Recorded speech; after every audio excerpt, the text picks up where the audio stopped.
Welcome to the Florida Mississippi State postgame live show.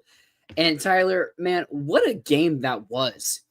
And what shouldn't have been me reacting like that, but it ended up having me join this reaction here. But no, close game. Arguably, Florida probably should not have won. Definitely, Florida should not have won.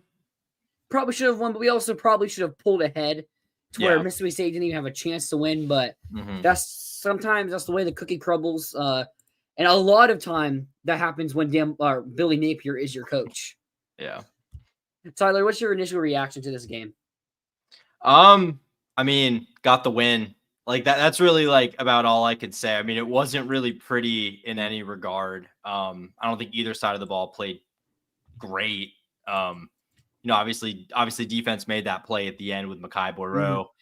Really nice heads up play from him. But they moved the ball in this game and they had opportunities too. I mean, Blake Shapen, the numbers look pretty good. I mean, he didn't have a touchdown, but like he missed several like gimmies.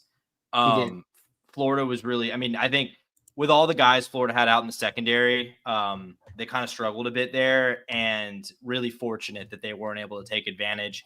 Obviously, offensively, not a great game from DJ, all things considered. I mean, ran the ball really well with Jaden Ball. Like, nothing terrible. It was just such a Billy Napier game, like really low margin football. A lot of kind of the gaffes we've come to expect from Billy Napier. I mean, a 12 men on the field, causing you to, or, penalty causing you to kick the extra point when you were originally trying to go for two. That could have ultimately didn't end up really proving to make that much of a difference in the game, but easily could have.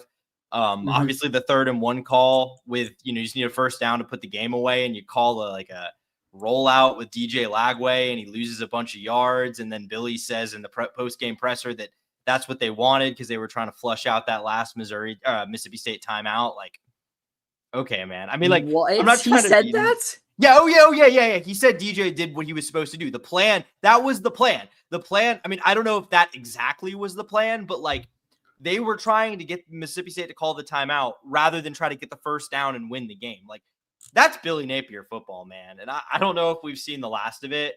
But I mean, Florida, I mean, they were in range. Mississippi State drove down in range to kick a field goal, win the game. I think they've got a pretty good kicker. And Blake Shapen just made he did miss a chip shot earlier. He did. But Blake Shapen just made a colossal error and Florida's able to pull this one out. Doesn't really instill me with a ton of confidence. I don't walk away from this one feeling like this is any semblance of like getting it right, but hey, winning's better than losing, I guess. Yeah, it is. Hey, JLB, did they fire him yet? Not at this second, but I don't expect it to be too long. I mean, Tyler, you're telling me in the press conference or post-game press conference that he sounded like a fired man. Yeah, I mean, look, I'll believe that Scott Strickland's going to fire Billy Napier after a win when I see it. Like, I'm just going to remain heavily skeptical that that's going to happen until it actually does tomorrow, if it does. But yeah, I mean, like, just listening to Billy, I mean, it was kind of jarring because like watching pretty much all of this guy's post-game pressers over the last 4 years, like I've never heard him sound like that after a win. I mean, he was very dejected, but not just dejected, like introspective. Like, I don't know how much of it you listened to, but they asked him, just kind of basically straight up asked him, like, a lot of rumors, like a lot of uncertainty about your future. Are you thinking about that? And he was like, I'm just thinking about the players. And then he was like, I'm just going to go home and enjoy the win. And we'll wake up to, I think I'm paraphrasing a little bit, but it was basically like, I'm going to wake up tomorrow and then figure out what's next from there or something like that. Like, very vague, very like ominous. I don't know. Again, I'm going to believe he's fired when I see it, but he certainly sounded like a guy who at least had an inkling that he might not have a job tomorrow. Yeah, Jim Martin. Oh, sorry. I was wrong. They'll let him celebrate with the guys tonight and announce tomorrow. That's what my expectation is. Oh, they were never going to announce tonight, to be clear. Yeah, at the very least, you might have gotten a report, like a on 3, Florida's having serious conversations, like that kind of thing. But you were never going to get like an official announcement tonight. Yeah. No way. especially 40K people. How clear were the chance of fire Billy on TV, especially after the third down? So I didn't really notice it watching it on TV in real time, but I saw the clips people were posting on Twitter, and like you could definitely tell. I mean, it sounded sizable. It was the whole stadium basically. Yeah, like, I mean that's say what 40K, but like it felt like it was every Gator fan that was in the stadiums that were. Yeah, I mean he got so booed done. running off the field. Like he got booed as he was running off the field after a win. Really? Yeah. We because I kind of say we listened to the alma mater, but left right after that and everything, so we didn't stay for him. John, I assume he also was participating in the alma mater, but yeah, there's a picture that went around of him, Alex Shepard, who's a really good photog. Was the Gators. You probably have seen him on Twitter. He posted a picture he took of Billy, kind of a very just like very emotional looking, like solemn pic of Billy kind of standing there, like looking just really introspective and emotional while they're doing the alma mater in the background. Like, again, I'm not trying to like divine too much from pictures and body language and all that, but it really looked like a guy who thinks that might be his last time walking out of the swamp. But that's just my opinion from what I saw. That's not reporting, obviously. Yeah, Daniel Berry, happy Saturday. Hello, everyone. Hey, it's probably a happy Sunday. Billy, no more Billy Napier. Go Gators. Be like me, just listen to music for a while. The Billy Napier diss track, is that the song you're listening to by any chance? I saw that. Did you see that? I did see that. Man, this fan base, like, if nothing else, they need to do it just because, like, I feel like this fan base is sort of collectively losing its mind. Like, yeah, people are just going insane. Like, I don't blame them. I get it. This is very insanity driven because it's just like every game just feels the same way, even when you win. So I get it, but yeah, we'll see. Crap, I just forgot what I was about to say. Oh, when we're listening to the call-in radio show on 103.7 The Gator, and someone came calling in and just straight up called Scott Strickland a terrorist on the show, and that got me. That was so funny. I saw a tweet from I'm not going to call the person out or name the tweet, but I saw a tweet from let's just call it a prominent Florida fan account that was pretty insane. That's all I'm going to say. Huh. I wish I knew what the tweet you're talking about was, but I'll send it along to you after the fact. Even the older crowds like Billy, but understand he needs to go. Yeah, I don't expect us to be having a conversation here for much longer about Billy Napier going to be our coach. Focus a little bit more on this game. What is something that you think Florida did well in this game that besides running the ball? That's the easy one. Besides running the ball, I mean, I felt like they did a decent job getting pressure on Blake Shapen for most of the game because Florida's not a super aggressive team when it comes to pressure. So if Florida's getting pressure, it's usually just because they are straight up winning up front. You know what I mean? It's not because they're like sending the house. So that was good. I mean, look, Trey Smack. Yeah, Trey Smack drilled two 53-yarders, I think. Hasn't missed a field goal since the opener. Yeah, he's been good. I mean, look, I know a lot of people were mad to see Alfonso Allen get the start, but he played really well. Crazy. All things 15 tackles. So, yeah. Outside of the 2 interceptions, Lagway had his best game of the year. I say the Texas game was better. I don't think Lagway played particularly well today, to be honest with you. He made some throws. He missed some throws. Probably by default, his second best game of the year, but like, I think significantly worse than Texas. I think he played better than you did against Texas. I think he played better against Texas A&M. I thought there were some things that went against us. Actually, him that's and arguable. Play calling. He really was. Yeah, he wasn't really the problem last week, all things considered. Yeah, I actually would agree with that. But but Trey Smack, he had a great game. The defense until the fourth quarter, like they got turnovers. They had a missed field goal, but like. They made plays when they needed. They got a bunch of stops in the middle part of that game. Yeah. So, Ryan Taylor, he had another sack. So, good job for him. Miles Graham and Jaden Robinson is a great linebacker duo. I mean, Ohio State has the best linebacker duel with Arvil Reese and Sonny Styles, but Miles Graham and Jaden Robinson and Aaron Childs is all right as well. Is really playing at a high level, and that's really helping our her D line. And talk about injuries. Our cornerback unit, our DB unit in general, is just so hurt. Because Devin Moore posted after the game on Instagram that we good in here, so I'm assuming it's nothing serious.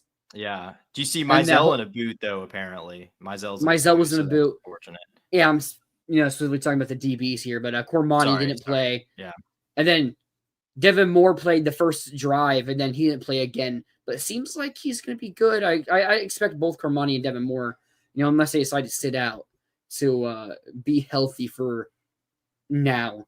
But having to start true freshmen, or not start, but play true freshmen in Javari Flowers, Ben Hanks, Jamrock Grimesley's had 2 ACL injuries tears in the last 3 years, and what was he probably our first or second in snaps among corners? Yeah, he's up there. So they got beat. Javari Flowers made some nice plays. There was that was the other side of the ball. Sorry, but no, it's like they're true freshmen. Jamrock and Flowers and Ben Hanks, they all made a couple plays, but they also got beat a bit. Jordan Castell was also out for this game, so Alfonso Allen had to start. Michael Caraway and Lagonza Hayward played sparingly. They were all right, I guess. Lagonza Hayward had 2.5 tackles for loss. He kind of made an impact. Really? Yeah. Physical getting in the backfield then. Huh? Yeah. Kind of like Aaron Gates does. He played. He made a pretty. Obviously Alfonso Allen made the bigger impact, but he made a pretty significant impact too in the snaps he got.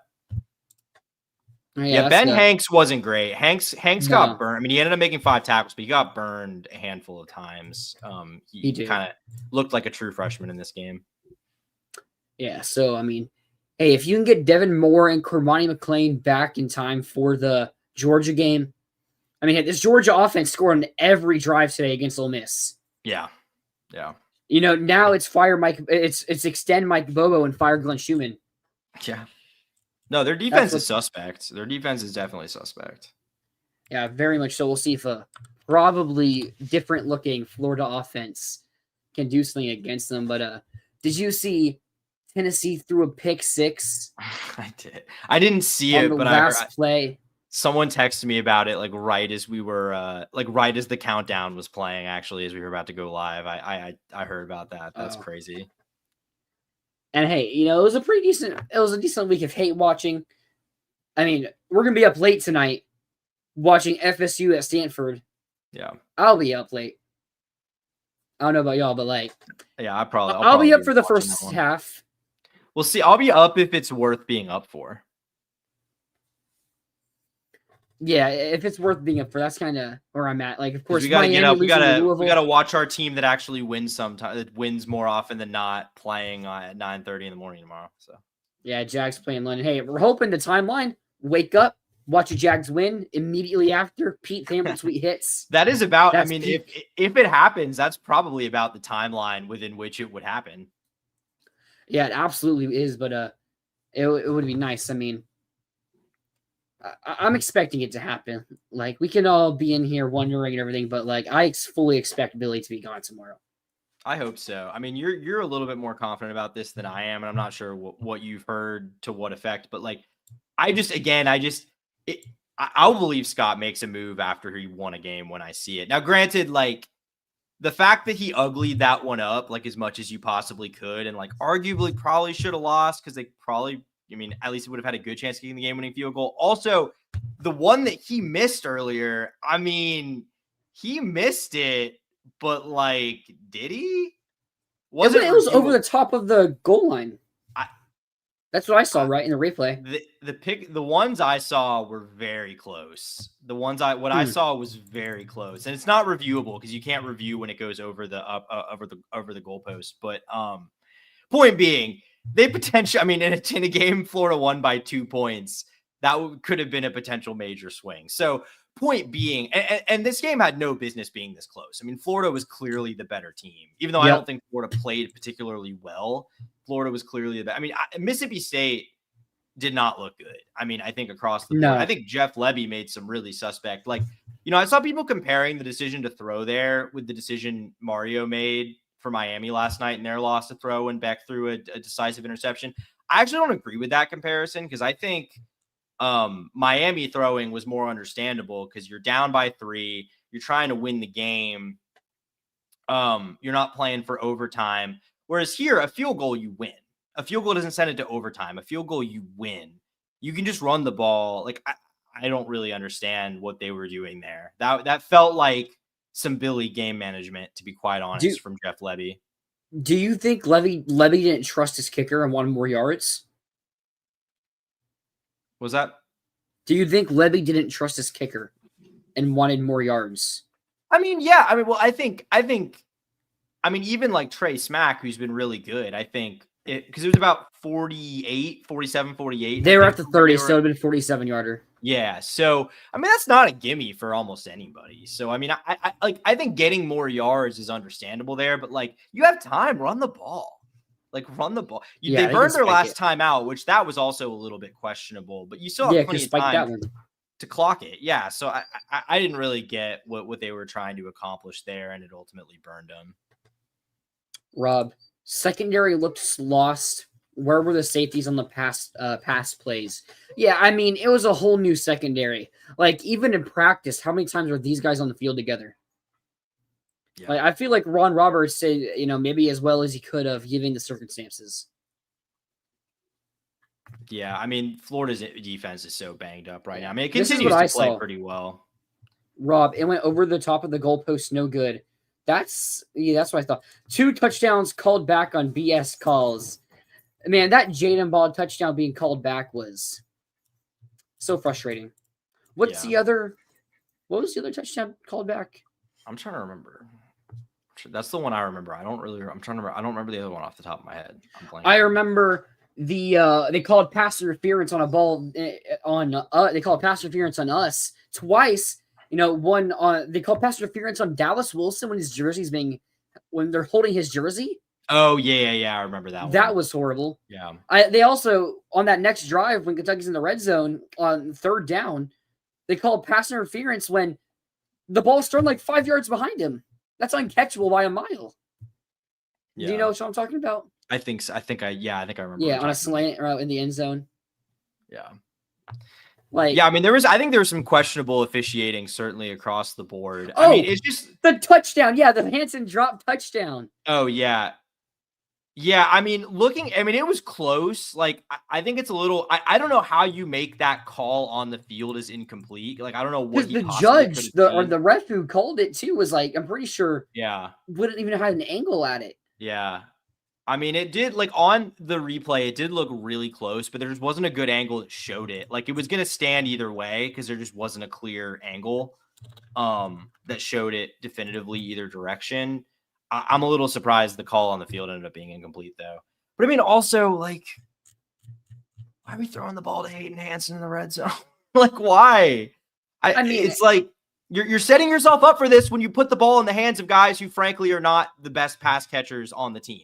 Like, yeah, from the back judge, someone who wouldn't have an angle to see if he dropped it.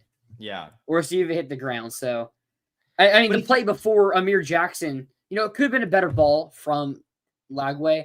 But, like, Amir Jackson does have both hands on it. He high points it. Like, DB's able to make a play because it is a bit behind. But, like, both your hands are on that ball. You're 6'5". You're supposed to be a big red zone threat tight end.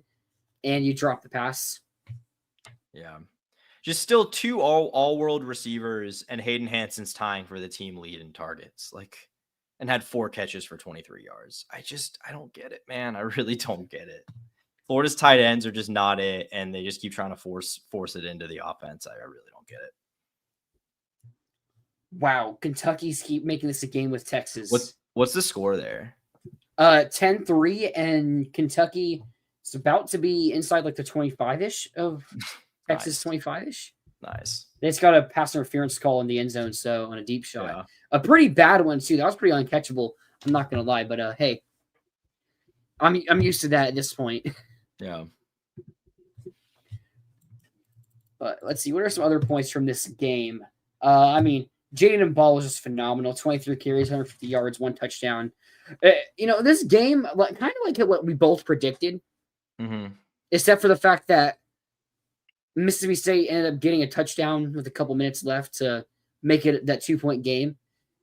It was because I know I predicted, I think 31-17 or 30-16. I think I said like 30-6. We were both in that. We were both. Yeah, in we're like like 1 point off. I'm pretty range. sure. Yeah. So we both predicted that. Wow.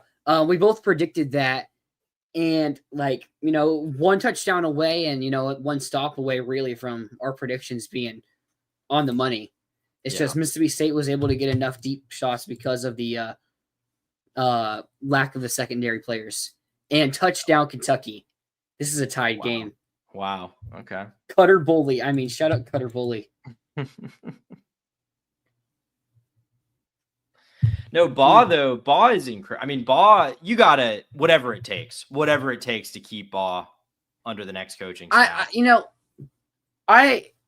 Running backs are replaceable. I want to keep Ball, but I don't know if it's whatever it takes. I think you make a fair offer. They're replaceable, but Baugh is creating entirely himself. Baugh gets yards when there's nothing there. And I think that I agree in general, running backs are a dime a dozen. I don't think running backs as good as Baugh are a dime a dozen in college football. I'll say Kawan Lacey, now at Ole Miss, was from Missouri, is second in the SEC in rushing yards. He was the backup for Missouri or third string last year, and now he's second in the SEC in yards. Especially in the offense, Lane Kiffin's saying but they couldn't run the ball last year. They couldn't run the ball last year. That's true. That's true. That is true. You gotta have a good enough running back, but I think it also helps that Trinidad Chambliss is his QB.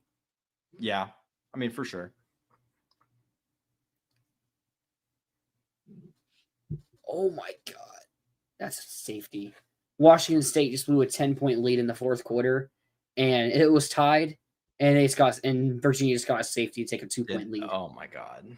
Wow. With 2:41 left. Oh, man, Washington State, how are you not going to pull this upset? You were dominating this game, but no, I mean. Yeah, I haven't watched any of it, but I've been kind of box score watching a little bit, and it looked like they that's what controlled throughout. No, I mean, we have our show tomorrow. I don't know how much more to talk about here because we're going to have a long show tomorrow because even if Billy isn't fired, that's going to be that's something we got to talk about. Yeah. Yeah. Well, and if he's not, we've got him for 2 more weeks because going into a bye. So obviously not getting fired next weekend.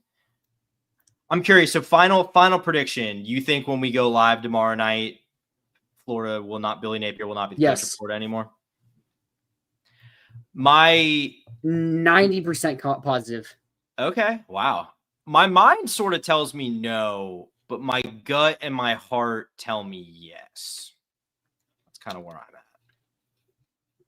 Your mind tells you no, but your gut and heart says yes. You know what? And maybe Scott is going to approach this a little bit more gangster than anyone's giving him credit for. But I mean, you've got to admit that Scott firing him after a win would be an incredible tonal shift from a guy who has been really supportive of Billy throughout.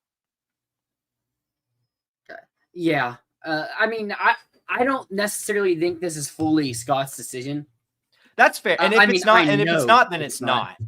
But I mean, ultimately, are there boosters telling Scott we're pulling money if you don't fire him now specifically versus in 2 weeks and 3 weeks, whatever? Maybe. But ultimately it's Scott that's got to pull that lever now. So, we'll see. But yeah, that definitely could be the case. Yeah, Rob, Billy got choked up at the press conference tonight. That's what we were saying earlier. I've been told since Monday that he's gone no matter what after this game. And he was informed that he's gone. I would say you told me that, you said that on Sunday, Monday, and then, kind of in the days that followed, the national media sort of picked up that smoke as well. Obviously, Yep. Matt Hayes for USA Today Sports kind of wrote the big story, the kind of the main national story that got a ton of attention, where he said, could happen, win or loss. By the way, a little tidbit of that I feel like no one was talking about. Did you read the part where it said that Florida's hope would be that Billy would stay on throughout the rest of the year? I saw that, but I was also told that if he's fired, he's not doing that. I mean, I don't know why you would. I mean, if I were Billy Napier, I'd be like, hell no. But I don't. But I mean, I just because thought he cares about his players. Yeah. I mean, look, if anyone would do that, it would be Billy. I mean, it's not completely unheard of. I mean, obviously Ron Zook got fired and coached out the rest of the year, which I think 3 or 4 games. Firing someone this early and having Ed Orgeron did that too. Firing someone this early and having them coach out the year would be kind of crazy though. Yeah, it would be a bit crazy. We just gotta try to fire him with cause to not pay that buyout. Yeah, there you go. Cause letting Mississippi State probably should beat you. Running that play on 3rd and 1. It's like literally the Michael Scott. Like, yeah, it's because I hate him. No, but we will be live tomorrow. Is there any closing thoughts from this game, maybe specifically about the game? Anything that maybe makes you feel a bit more confident heading into Georgia? The thing that makes me the most confident heading into Georgia is the hope that Florida's going to have a new head coach in that game, to be perfectly honest with you. Because look, Georgia is gettable. That defense is suspect. Yes. Florida if they can hit some plays, Florida can be in that game. And I think Florida's defense is better than Ole Miss's. Like, I don't think. Oh, easily. It's easily. I don't think Florida's not going to give up 43 points or whatever Ole Miss gave up. If Georgia scores on every single drive, yeah, I don't know I don't know how I'd react to that. I mean, look, if they make the change tomorrow and you're going into that game with a bye week to prepare and a guy in Russ Callaway who's got air raid roots, I mean, we don't know what he would do given the play calling duties, but I think it'd be fair to assume he's going to install, like, you're going to see some new stuff. I think that is a fair assumption to make. So look, can you go into that game against Georgia, a gettable defense, and throw out some new bells and whistles on offense and maybe compete? Sure, because Florida has the talent. Like, those receivers are really good. They make plays. The defense, I mean, hopefully you can get a little healthier in the bye and compete in that game. So, I mean, I think there's a lot of reasons to feel like Florida could compete in that Georgia game. I just would feel, frankly, a lot better if it was literally anyone else on that staff managing that game, to be perfectly honest. Yeah, I mean, it's going to be interesting because, I mean, someone put in the comments, every team has fired their coach, has improved. UAB just Oklahoma State hasn't, but I hear you, Rob. Hey, they're playing. I mean, they were in a 1-score game with Cincinnati last time I checked. They're getting killed now, I'm pretty sure. It was like 28-10 last I saw. No, it was like 24-20 or something when I saw it, I thought. Wait, was it that? Wait, it's 28-10 at halftime. Oh, wait. Oh, maybe I saw it 14-10. Yeah, it's 20. That makes more sense. Okay. Yeah. I mean, I think Oklahoma State was at a point of no return. Like, if UNC were to fire Bill Belichick, oh my God, the way they lost that game last night, yeah. Dude, that was the worst thing I've ever seen. Like, that was genuinely the worst thing I've ever seen. If I was a North Carolina fan, I don't know how I'd go on after that. I mean, it was like an inch away from being a touchdown. Yep. Like, that was, to me, almost worse than when the guys drop it celebrating at the half-yard line. Because, like, that's just something stupid. This is, like, how does, like, just the luck. That's just, like, the worst luck of all time. Yeah. Because that's a teachable thing right there. Like, you practice that. You practice holding on to the ball. Yeah. You should know at all times that the ball is the most important thing. Like, yeah, it's unfortunate for them. But, hey, guys, I think everyone who joined will be live tomorrow night, per usual, probably at 7. I don't know if, 7. We'll be live at 7, whether Billy's fired or not. But, no, we'll see you guys tomorrow night. If you enjoyed, make sure you guys do leave a like. Subscribe to the channel, turn on notifications, because we will see you guys then. Don't forget about it. It's going to be an entertaining show. Hope we have a great night. See you tomorrow. And as always, Go Gators.